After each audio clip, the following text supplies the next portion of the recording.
Okay, now let's discuss about resultants. Okay, resultants.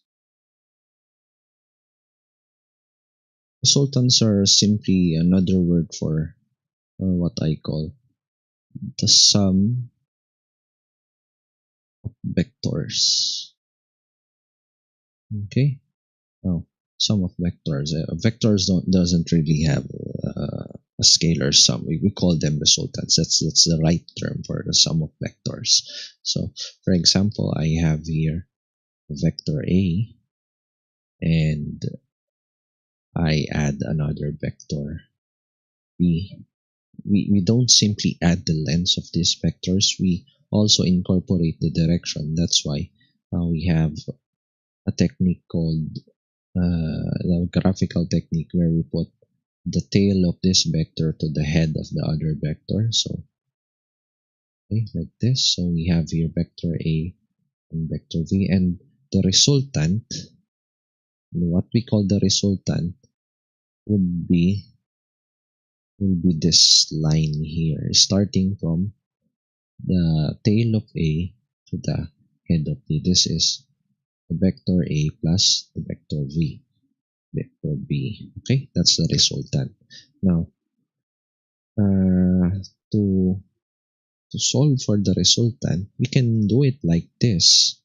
Okay, we can add them up using a graphical method of solving things and measuring how long is this and what is the angle and so on. But that's not really practical. So what we do is we convert A and B into its rectangular components. Okay, so we have A.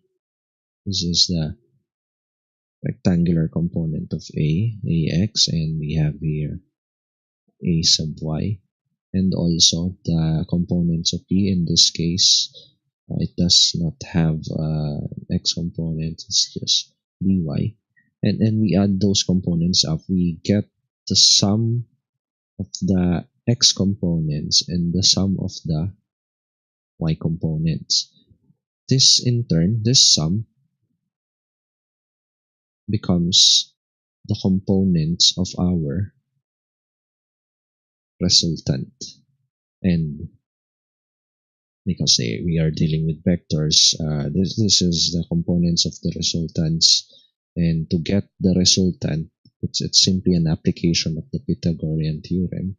So if I draw that up, the big triangle here, this is R sub x and R sub y.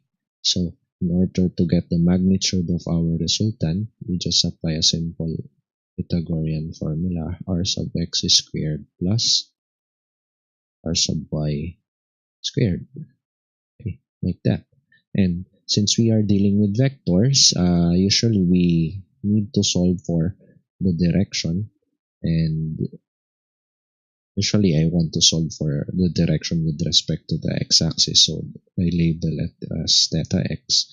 And in order to do that, using the cosines, I know that r sub x is r cosine of theta x. We also know this from the components, the rectangular components of vectors, and so I can solve for cosine of theta x. This is working backwards from the components. We're now solving for r. So cosine theta x is r sub x over r, or theta x is the r cosine of r sub x over r. And this is what I like to use. I personally use this equation and also this one. Some books, or most of the books, actually recommend using the tangent. There they say that the tangent of theta sub x is equal to ry over rx, and getting the arctangent to get theta sub x ry over rx. Okay, so most books recommend this form of the equation, but you can use a sine, a cosine. I use the cosine, and to get the angle. So why do we need the angle? Why not just the magnitude? Because we are dealing with, again, remember we are dealing with vectors. So vectors should have a magnitude and an angle which signifies the direction of that vector. Okay, so this is the basic theory about the resultants of the vector.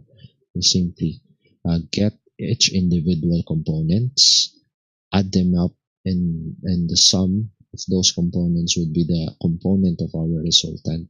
And from that resultant, we derive the magnitude and we get a direction. Usually, it's the angle with respect to the x-axis.